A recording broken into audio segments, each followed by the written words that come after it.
प्रत्येक फलन किसी न किसी ग्राफ को ज़रूर ट्रेस करता है। जैसे यहाँ फलन y बराबर fx के लिए ग्राफ एक सरल रेखा के रूप में है जिसकी प्रवणता या स्लोप निगेटिव है, जबकि यहाँ फलन y बराबर fx के लिए ग्राफ एक सरल रेखा है जिसकी प्रवणता या स्लोप पॉजिटिव है, और y बराबर sin x फलन के लिए ग्राफ एक वेव फॉर्म में है।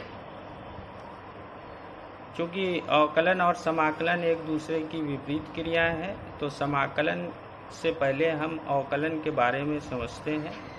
जैसे कोई फलन y बराबर fx है, यानी y कोई फंक्शन है x वेरिएबल में, dx x के मान में होने वाले सूक्ष्म परिवर्तन को दर्शाता है और dy y के मान में होने वाले सूक्ष्म परिवर्तन को दर्शाएगा, जबकि dy बाई dx ये x के मान में परिवर्तन के साथ y के मान में होने वाले परिवर्तन को दर्शाता है।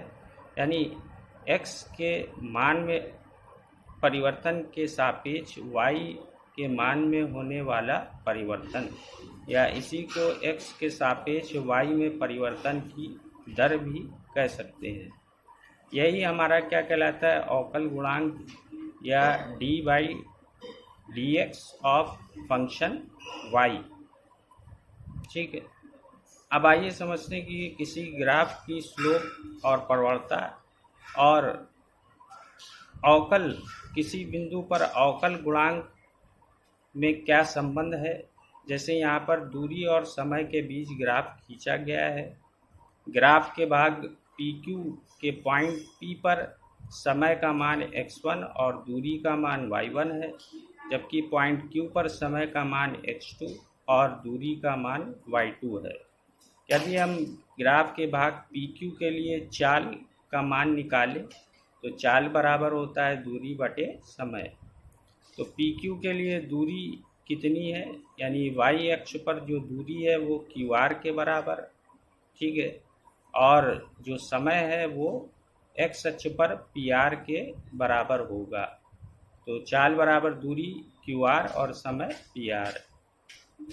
दूरी QR को कैसे निकालेंगे, यानी y2 में से y1 को जब माइनस करेंगे तो दूरी QR निकल आएगी, और समय यानी PR निकालने के लिए हम x2 में से x1 को माइनस करेंगे। ठीक है, तो y2 माइनस y1 ये हमारी QR हो गई, और PR x2 minus x1। y2 minus y1 यानी ये समय दूरी में होने वाले परिवर्तन को दर्शाता है, यानी dy, और x2 माइनस x1 ये समय में परिवर्तन, यानी इसको ले लेंगे हम dx। तो ये dy बाई dx होगा दूरी यानी समय में परिवर्तन के साथ चली गई दूरी या दूरी में होने वाला परिवर्तन।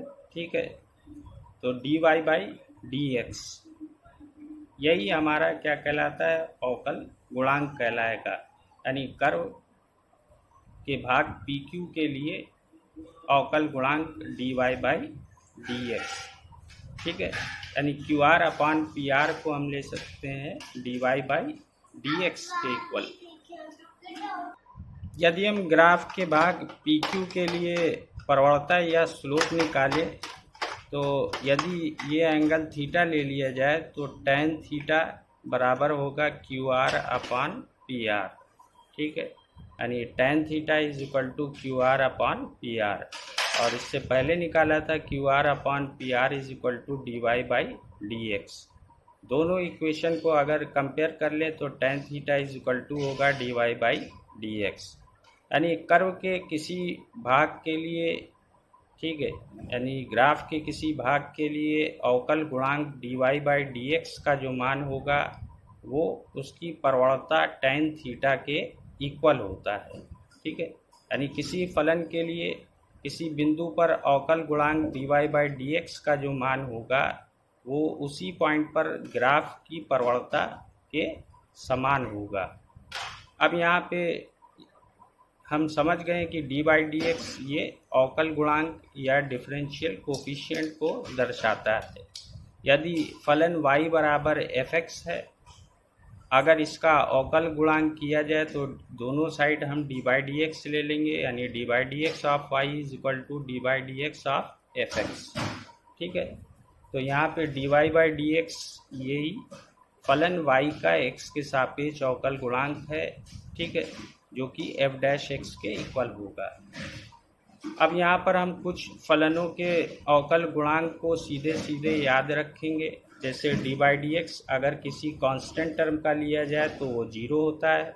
अगर x की पावर n का d by D x n x की power n minus one, d by D x log x का होता है 1/x, d by D x of sine x होता है cos x, d by D x of cos x minus sine x, और d by D x tan x होता है sec square x, d by D x cot x होता है minus cosec square x, d by D x sec x होता है sec x into tan x, और d by D x cosec x का cosec minus cosec x into cot x.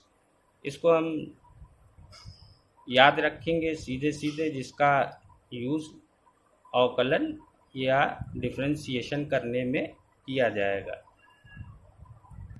आइए अब कुछ फलनों का अवकल गुणांक या डिफरेंशियल कोफिशिएंट निकालना सीखते हैं। जैसे यहाँ फलन y बराबर क्या दिया है, x की पावर 5।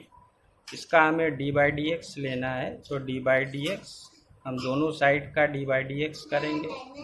तो D by D x of y is equal to D by D x of x की पावर 5।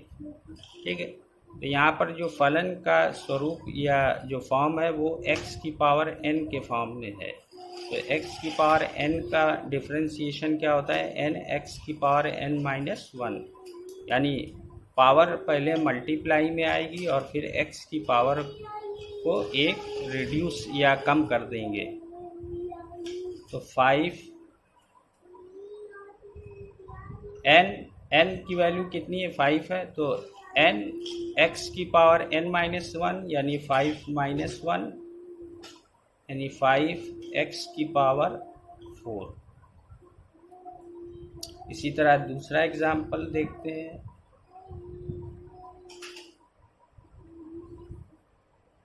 x की पावर 3/2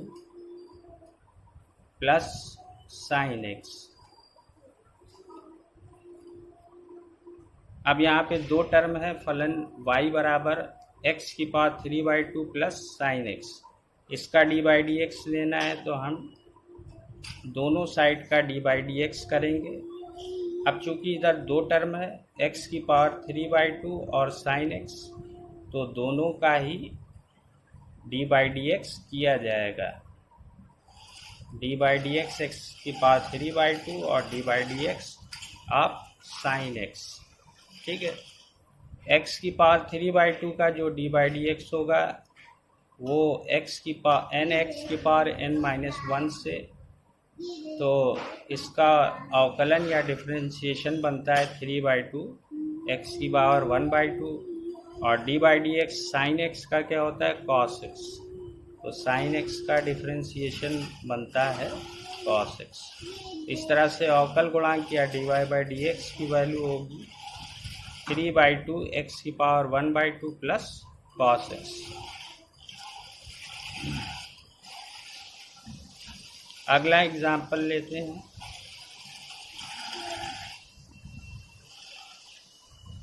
y बराबर 1/x। तो यहाँ पर 1/x है। अगर हम x को ऊपर ले जाएं तो इसकी पावर बनती है x की पावर -1। इसका दोनों साइड का डी बाई डी एक्स लें तो D by D x x की पावर -1।